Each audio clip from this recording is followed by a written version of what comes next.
Hello students, last topic जो हमारा चल रहा था वो चल रहा था यूनिवर्सिटी ऑफ मैनेजमेंट।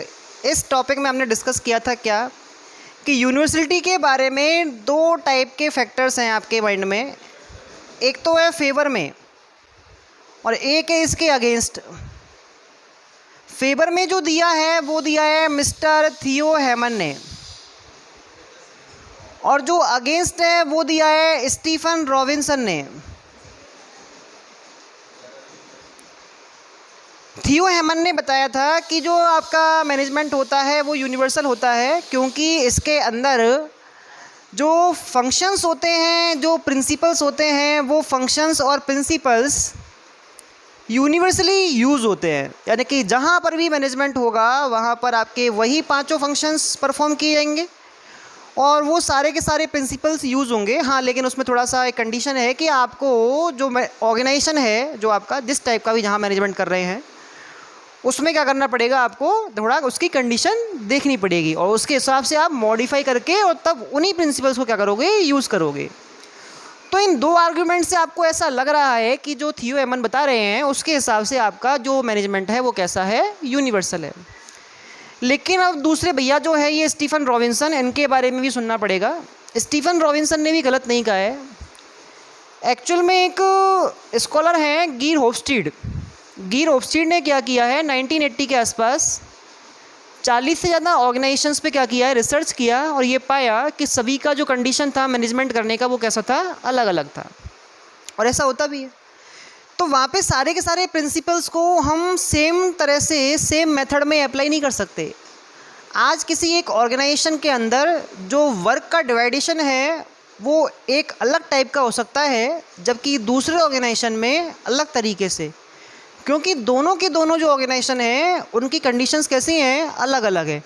उनके मैनेजर्स का जो मैनेजर कॉन्सेप्ट है वो कैसा है, अलग अलग है। उन दोनों ऑर्गेनाइजेशंस के जो ऑब्जेक्टिव्स हैं वो कैसे हैं, अलग अलग हैं। तो इन सारी चीज़ों को ध्यान में रखकर स्टीफन रॉबिन्सन ये बोलते हैं कि भले ही हम सारे के सारे प्रिंसिपल्स को मैनेजमेंट करते समय इस्तेमाल में लेते हैं, ये कोई दिक्कत वाली बात नहीं है, लेकिन उनको क्या किया जाएगा, मॉडिफाई किया जाएगा। आज मान लो आपके किसी मैथ के क्वेश्चन का आंसर नहीं आ रहा है और आपको उसमें केवल 2 डिजिट क्या करनी है, चेंज करनी है, यानी कि वो 2-3 अंक कम आ रहा है, तो क्या आप अपने मन से वो चीज़ें कम कर सकते हैं? तो आंसर है नहीं, क्योंकि मैथ का तो जो फॉर्मूला होता है वो कैसा होता है, फिक्स होता है, फिक्स। हम इसको ज़बरदस्ती ऐसे नहीं कर सकते कि 2 + 4 = 10, ऐसे नहीं कर सकते, क्योंकि ये एग्जैक्ट साइंस में काउंट होता है। एग्जैक्ट साइंस के अंदर जो प्रिंसिपल्स होते हैं, जो फॉर्मूले होते हैं, वो कैसे होते हैं, फिक्स होते हैं। लेकिन जो आपका मैनेजमेंट है इसको इनएग्जैक्ट साइंस के अंदर काउंट करते हैं, क्योंकि इसके अंदर ह्यूमन बिहेवियर, एनवायरनमेंट, इन चीज़ों में होने वाले चेंजेस से हम मैनेजमेंट की ट्रिक्स को, मैनेजमेंट की टेक्निक्स को, उनके प्रिंसिपल्स को क्या कर सकते हैं, मॉडिफाई कर सकते हैं। क्लियर? तो स्टीफन रॉबिन्सन ने क्या कहा है कि भाई आपका जो मैनेजमेंट है वो यूनिवर्सल नहीं है। अब वो नहीं क्यों है, उसके पीछे इन्होंने 3 लॉजिक बताए हैं। 3 लॉजिक बताए हैं। नंबर फर्स्ट है culture. Culture of any country और ऑर्गेनाइजेशन, हर कंट्री का और ऑर्गेनाइजेशन का कल्चर कैसा होता है, अलग अलग होता है। तो वहाँ के जो मैनेजर्स होते हैं वो मैनेजरियल टेक्निक्स को, मैनेजरियल फंक्शंस को, मैनेजरियल प्रिंसिपल्स को उस कल्चर के अकॉर्डिंग क्या करते हैं, मॉडिफाई करके तब यूज़ करते हैं। यानी कि उस कल्चर के सेम न होने की कंडीशन में आपके उन सारे के सारे मेथड्स को, मैनेजरियल टेक्निक्स को एक समान तरीके से सिमिलरली यूज़ नहीं किया जा सकता, क्योंकि एक कंट्री या एक ऑर्गेनाइजेशन का कल्चर दूसरी कंट्री या ऑर्गेनाइजेशन के कल्चर से कैसा है, डिफरेंट है। क्लियर? तो इस कंडीशन में मैनेजमेंट जो है आपका वो कैसा नहीं है, यूनिवर्सल नहीं है। दूसरा है ऑब्जेक्टिव्स ऑफ मैनेजमेंट।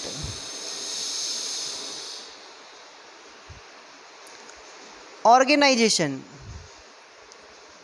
जो ऑर्गेनाइजेशन के ऑब्जेक्टिव हैं वो कैसे होते हैं, अलग अलग होते हैं। तो ऐसी कंडीशन में आपको क्या करना पड़ता है, मैनेजमेंट भी अलग करना पड़ेगा। चाहे आप प्रिंसिपल सेम काम में लो, लेकिन उनको यूज़ करने का जो वे है, तरीका है, वो कैसा होगा, सेपरेट होगा।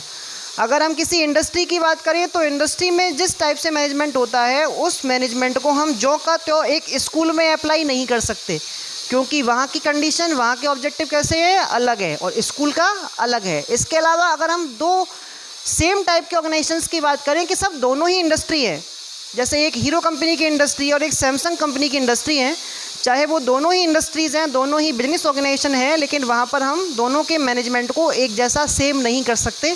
वहाँ पर प्रिंसिपल यूज़ तो वही होंगे, लेकिन यूज़ करने का तरीका अपने आप ही चेंज हो जाएगा। तो इसलिए हम ये मानते हैं कि जब किसी ऑर्गेनाइजेशन के ऑब्जेक्टिव कैसे होते हैं, अलग अलग होते हैं, तो वहाँ पर मैनेजमेंट एक ही प्रकार का नहीं किया सकता। वहाँ पे उसका मेथड, उसको करने का तरीका क्या हो जाएगा, अलग हो जाएगा। और तीसरा है managerial concept. Managerial concept of organisation.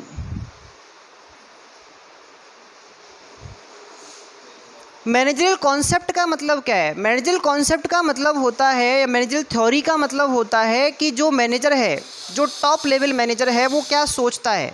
Yes, हम ये मानते हैं कि सभी ऑर्गेनाइजेशन में जो स्टैंडर्ड लेवल होते हैं वो कितने होते हैं, 3 लेवल्स होते हैं, टॉप, मिडिल एंड लोअर। तो 3 टाइप के आपके क्या हैं, लेवल्स है। अच्छा, पूरे ऑर्गेनाइजेशन में जो मैनेजमेंट अप्लाई होगा उसका डिसीजन कौन लेगा, टॉप लेवल मैनेजमेंट लेगा। तो जो टॉप लेवल मैनेजमेंट है वो अपने ऑर्गेनाइजेशन में जिस टाइप का, जिस तरह का मैनेजमेंट करना चाहता है, उस टाइप का मैनेजमेंट ही पूरे ऑर्गेनाइजेशन में क्या होगा, अप्लाई होगा। अगर वो सोचते हैं कि नॉर्मल प्लानिंग कर देने से, शॉर्ट टर्म प्लानिंग कर देने से, ज़्यादा इंस्पेक्शन नहीं करने से और कोई कंट्रोल नहीं करने से हमारा मैनेजमेंट अच्छा चलता है, तो नीचे तक का सारा जो लेवल है वो भी मैनेजमेंट उसी टाइप का करेगा। और मान लो अगर कोई टॉप मैनेजर ये सोचते हैं कि नहीं, हमें कंप्लीट क्या करना है, इस चीज़ को अटेन करना है, फोकस करना है कि हमारे यहाँ किसी भी टाइप का जो मैनेजरियल काम है वो क्या ना हो, ख़राब ना हो। हमारे यहाँ प्लानिंग के थ्रू ही क्या होगा, परफॉर्मेंस होगा, और जो भी परफॉर्मेंस होगा उसका हम क्या करेंगे, मॉनिटरिंग करेंगे, और उसमें क्या करेंगे, हम करेक्टिव एक्शंस अप्लाई करेंगे, उस पर कंट्रोल करेंगे। तो इससे क्या होगा, जब ये लोग अवेयर होंगे, सीधी सी बात है, जब टॉप लेवल अवेयर होगा तो नीचे के लेवल्स के अपने जो जितने भी मैनेजर्स एम्प्लॉइज है वो सब के सब क्या करेंगे, उसी टाइप का मैनेजमेंट करने की सोचेंगे। तो आप समझ पा रहे हैं कि यहाँ पर जो कॉन्सेप्ट है वो किसका चल रहा है, जो आपका मैनेजरियल कॉन्सेप्ट है वो चल रहा है किसका, टॉप लेवल मैनेजमेंट का। टॉप लेवल मैनेजमेंट जैसा सोचता है वैसा ही मैनेजमेंट पूरी की पूरी कंपनी में, ऑर्गेनाइजेशन में अप्लाई किया जा सकता है। अगर वो अच्छा सोचते हैं तो अच्छा मैनेजमेंट होगा, वो बुरा सोचते हैं तो बुरा मैनेजमेंट होगा। तो इस तरह से जो कॉन्सेप्ट है उसमें क्या आ गया, डिफरेंस आ गया। तो डिफरेंस आ गया तो आपका जो यूनिवर्सलिटी है वो भी क्या हो गई, खत्म हो गई।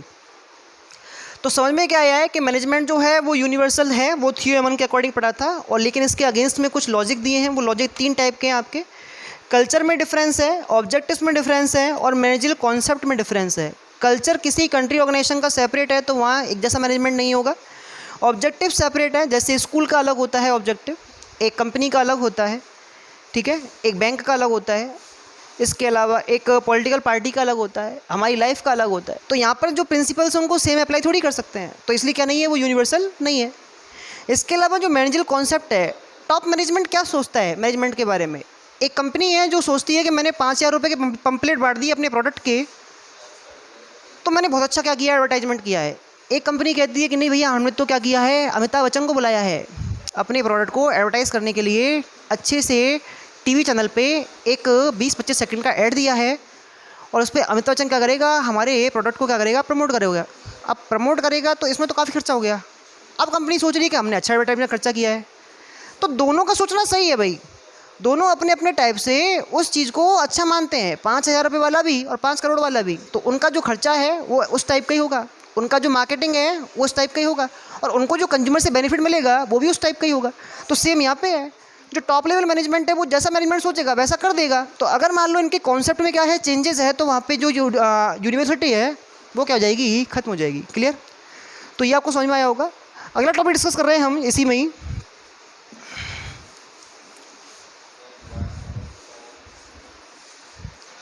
इसी से रिलेटेड आपका यूनिवर्सिटी ऑफ मैनेजमेंट से। एक्चुअल में है क्या कि यूनिवर्सिटी के बारे में हमारे माइंड में दो फैक्टर हो गए हैं कि ये यूनिवर्सल है भी और नहीं भी। तो कैसे है और कैसे नहीं है, तो मैं आपको बता दूं कि जो अगर हम ये करें कि जो नॉलेज है, ट्रांसफ़र ऑफ मैनेजमेंट नॉलेज, अगर हम ट्रांसफ़र की बात करें मैनेजमेंट नॉलेज की, कि एक ऑर्गेनाइजेशन में जिस टाइप का मैनेजमेंट हो रहा है वैसा का वैसा ही सेम दूसरे ऑर्गेनाइजेशन में हो, तो ये होगा कैसे? इसमें क्या है, कुछ प्रिंसिपल्स ऐसे होते हैं जो आपके जैसे हमारे यहाँ हैं वैसे हम सेम क्या कर सकते हैं दूसरे ऑर्गेनाइजेशन में अप्लाई कर सकते हैं। लेकिन कुछ आपके प्रिंसिपल्स ऐसे होते हैं जिनको हम क्या कर सकते हैं, सेम अप्लाई नहीं कर सकते। अब आप सोचोगे सर ऐसा क्यों? तो भाई देखो, कुछ आपके प्रिंसिपल्स ऐसे भी हैं मैनेजमेंट के जो कि ह्यूमन बिहेवियर से क्या होते हैं, अफेक्टेड होते हैं। तो जो ह्यूमन बिहेवियर से अफेक्टेड होंगे वो अपने आप ही क्या जाएंगे, चेंज हो जाएंगे, क्योंकि हमारे यहाँ का टॉप मैनेजमेंट क्या सोचता है और दूसरे ऑर्गेनाइजेशन का टॉप मैनेजमेंट क्या सोचता है, ये कैसा है, अलग अलग है। और ये ह्यूमन बिहेवियर से कैसा है, अफेक्टेड भी है। तो वहाँ का मैनेजमेंट अपने आप ही क्या होने वाला है, अलग होने वाला है। तो हमारा जो ज्ञान है, हमारी जो नॉलेज है मैनेजमेंट की, वो वहाँ पे क्या नहीं हो पाएगी, ट्रांसफ़र नहीं हो पाएगी। अगर मैं बात करूँ प्रिंसिपल ऑफ प्लानिंग की, principles of planning and principles of forecasting, यानी कि नियोजन और जो पूर्वानुमान के सिद्धांत हैं उनको हम एक ऑर्गेनाइजेशन से दूसरे ऑर्गेनाइजेशन में इजीली ट्रांसफ़र कर सकते हैं, क्योंकि ये दोनों की दोनों चीज़ें क्या नहीं है, ह्यूमन बिहेवियर से क्या नहीं है, अफेक्टेड नहीं है, यानी कि इन पर मानवीय व्यवहार का कोई प्रभाव नहीं पड़ता। तो जैसे ही हम प्लानिंग कर सकते हैं उस प्लानिंग को सेम हम दूसरे ऑर्गेनाइजेशन में अप्लाई कर सकते हैं। लेकिन कुछ प्रिंसिपल्स ऐसे होते हैं जो ह्यूमन बिहेवियर से अफेक्टेड होते हैं। जैसे मैं बात कर रहा हूँ principles of motivation,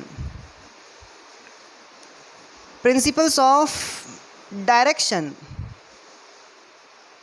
principles of controlling, ये इस टाइप के आपके क्या है, प्रिंसिपल्स हैं मैनेजमेंट के जिनको हम एक ऑर्गेनाइजेशन से दूसरे ऑर्गेनाइजेशन में सेम अप्लाई नहीं कर सकते, ट्रांसफ़र नहीं कर सकते। क्यों?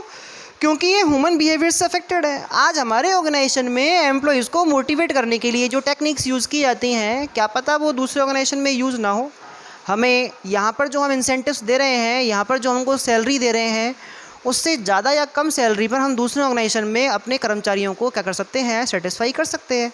तो ज़रूरी नहीं है कि हमने यहाँ पर जैसा किया वैसी ही इंसेंटिव्स या सैलरी से क्या होगा, दूसरे ऑर्गेनाइजेशन में आपके जो एम्प्लॉयज़ हैं वो सेटिस्फाई होंगे। अगर हम बात करें डायरेक्शन की, तो डायरेक्शन का सीन क्या है कि हमारे यहाँ पे जो डायरेक्शन की मेथड यूज़ की जाती है वो दूसरे ऑर्गेनाइजेशन में इस्तेमाल हो सकती है या नहीं, ये चीज़ डिपेंड करती है किस पे, ह्यूमन बिहेवियर पे, कि हमारा मैनेजर जिस तरह का बिहेव करता है वैसा दूसरे ऑर्गेनाइजेशन का मैनेजर बिहेव कर सकता है या नहीं। तो ये दो तीन चीज़ें जो आप पढ़ रहे हैं ये कैसी हैं, ह्यूमन बिहेवियर से और एनवायरनमेंट से अफेक्टेड होती हैं। तो ऐसी कंडीशन में क्या होगा कि इस तरह की जो नॉलेज है उसको हम सेम दूसरे के दूसरे ऑर्गेनाइजेशन में या ग्रुप में ट्रांसफ़र नहीं कर सकते। तो इसमें हमने पढ़ा हुआ है कि यूनिवर्सिटी ऑफ मैनेजमेंट के अंदर कि जो ट्रांसफ़र है मैनेजमेंट नॉलेज का वो इन प्रिंसिपल्स का तो हो जाता है क्योंकि ये ह्यूमन बिहेवियर से अफेक्टेड नहीं है, लेकिन इनका नहीं होगा क्योंकि इनमें क्या पड़ता है, ह्यूमन बिहेवियर से अफेक्शन होता है इसका। कुल मिला के इसको अपन सेम चेंज एक दूसरे में नहीं कर सकते। क्लियर? इसके अलावा अगर मैं बात करूं कि अगर हम ये सोचें कि जो मैनेजमेंट का नॉलेज है उसको हम ट्रांसफ़र कैसे करें, हम बात कर रहे हैं ways of transfer of management knowledge. तो मैनेजमेंट नॉलेज के ट्रांसफ़र करने के तरीके क्या होंगे? जैसे हमने लास्ट टाइम एक टॉपिक पढ़ा था 11th के अंदर, expansion of culture in abroad. ठीक है, तो एक्सपेंशन कैसे हुआ था कि भाई या तो वो लोग हमारे यहाँ आ जाए या हम वहाँ पहुँच जाएं, सीधी सी बात है। तो हमारे यहाँ इंडिया में क्या है, मोस्टली मैनेजमेंट का सिस्टम थोड़ा पुअर है। तो अगर मैं दो कंट्रीज़ की बात करूँ, एक तो अनडेवलप्ड कंट्रीज़ और दूसरा है डेवलप्ड कंट्रीज़। ऐसा माना जाता है कि कुछ कंट्रीज़ जिनमें मैनेजमेंट बहुत अच्छा होता है वहाँ से हमें बहुत कुछ सीखने की ज़रूरत है, जिससे हम उनके मैनेजमेंट की नॉलेज को ट्रांसफ़र करके अपने यहाँ के मैनेजमेंट को क्या कर सकते हैं, सुधार सकते हैं। तो डेवलप कंट्रीज़ का मैनेजमेंट हमारी कंट्रीज़ में ट्रांसफ़र कैसे हो ये पढ़ रहे हैं हम। तो ट्रांसफ़र करने का सबसे जो पहला तरीका है वो तो ये है कि जो ये डेवलप्ड कंट्रीज़ है वहाँ का जो लिटरेचर, वहाँ पे जो मैनेजमेंट के प्रिंसिपल, वहाँ की जो टेक्निक्स, जो लोग उन्होंने वहाँ के मैनेजर्स ने जो पढ़ा सीखा, वो सब कुछ पढ़ने को सीखने को हमें मिल जाए। तो उस लिटरेचर को पढ़ के क्या कर सकते हैं, हम वहाँ के मैनेजरियल नॉलेज को ले सकते हैं। क्लियर। दूसरा क्या है कि जो यहाँ के मैनेजरियल कंसल्टेंट हैं, मैनेजरियल कंसल्टेंट, इनसे क्या करें, हम कंसल्ट कर लें कि भाई हमारी कंपनीज़ में ये प्रॉब्लम आ रही है, आप अपनी कंपनी में ये प्रॉब्लम कैसे दूर करते हो। तो उसके लिए जो मेथड्स वो यूज़ करते हैं उनसे क्या कर सकते हैं, हम थोड़ा सा कंसल्ट करके उन मेथड्स को यूज़ कर सकते हैं। तो इनका जो मैनेजरियल नॉलेज है वो हमारे पास आ जाएगा और हम उसको इस्तेमाल कर लेंगे। क्लियर। या फिर क्या हो कि जो अनडेवलप्ड कंट्रीज़ हैं इनके मैनेजर इन डेवलप्ड कंट्रीज़ में जाके क्या कर लें, ट्रेनिंग ले लें। किससे? उन कंपनीज़ के मैनेजर्स से जो अच्छा मैनेजमेंट करने के काम करते हैं। क्लियर। तो इससे क्या होगा कि ये जो मैनेजर्स हैं जब ये इन कंपनीज़ में क्या करेंगे, ट्रेनिंग लेंगे या इन मैनेजर्स से ट्रेनिंग लेंगे, तो उनको नए नए स्किल्स के बारे में सीखने का मौका मिलेगा और वो अच्छा मैनेजमेंट करना सीख जाएंगे जैसा कि डेवलप कंट्रीज़ में होता है। इसके अलावा एक काम कर सकते हैं हम कि जो इंटरनेशनल कंपनी या मल्टीनेशनल कंपनी इन अनडेवलप्ड कंट्रीज़ में क्या कर रही हैं, काम कर रही हैं, उन अनडेवलप्ड कंट्रीज़ में काम करती हुई उन कंपनियों में जो केसेस आते हैं, जो समस्याएं आती हैं, उनको हम स्टडी करें और उनका सॉल्यूशन दें। अगर हम ऐसा करते हैं तो हमें नई नई मैनेजमेंट की जो नॉलेज है वो सीखने को मिलती है और जो डेवलप्ड कंट्रीज़ का मैनेजमेंट है वो हमारी कंट्री में क्या हो जाएगा, ट्रांसफ़र हो जाएगा। तो वैसे तो मैनेजमेंट कैसा है, यूनिवर्सल है, लेकिन हम इसके मैनेजमेंट की नॉलेज को ट्रांसफ़र कर सकते हैं। ट्रांसफ़र कौन सा होगा कि जिसमें ह्यूमन बिहेवियर का अफेक्शन नहीं होता, किसी तरह का कोई इफेक्ट नहीं पड़ता, उसको हम ट्रांसफ़र कर सकते हैं। लेकिन जो ह्यूमन बिहेवियर से अफेक्टेड होता है उसको ट्रांसफ़र नहीं किया सकता। ट्रांसफ़र करने का तरीका क्या है वो आपको बता चुका हूँ मैं। सबसे पहले तुमको क्या करना है, जो डेवलप्ड कंट्रीज़ हैं उनसे लिटरेचर ले लेना है उनका कि वो क्या पढ़ते हैं ऐसा कि वो अच्छा मैनेजमेंट कर पाते हैं। क्लियर। दूसरा हमको क्या करना है, उनकी जो प्रॉब्लम्स हैं उनको क्या करना है, कंसल्ट करना है।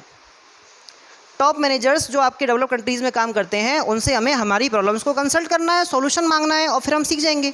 तीसरा क्या करना है कि हम उनसे ट्रेनिंग ले लें। हम वहाँ जाते हैं, जैसे मान लो इंडियन जो मैनेजर्स हैं वो जापान चले गए और वहाँ पे जाके जापानी मैनेजर्स जो हैं उनसे मैनेजमेंट करना सीखा, तो उनका नॉलेज हमें ट्रांसफ़र हो जाएगा। इसके अलावा अगर मान लो मल्टीनेशनल कंपनीज़ किसी अनडेवलप कंट्री में काम कर रही है तो वहाँ पे कोई ना कोई प्रॉब्लम ज़रूर आएगी। उस प्रॉब्लम को कैसे तो हम फेस करें और कैसे उसका सॉल्यूशन करें, तो उस केस को स्टडी करना और उसका सॉल्यूशन निकालना, ये चीज़ अगर हम सीख जाते हैं तो हमारा जो मैनेजर लेवल है नॉलेज का वो क्या हो जाएगा, बढ़ जाएगा और हम अच्छे मैनेजर बन जाएंगे। तो इस तरह से क्या कर सकते हैं, अपन मैनेजरियल नॉलेज का ट्रांसफ़र कर सकते हैं। क्लियर। तो आज के लेक्चर में इतना ही। Thank you.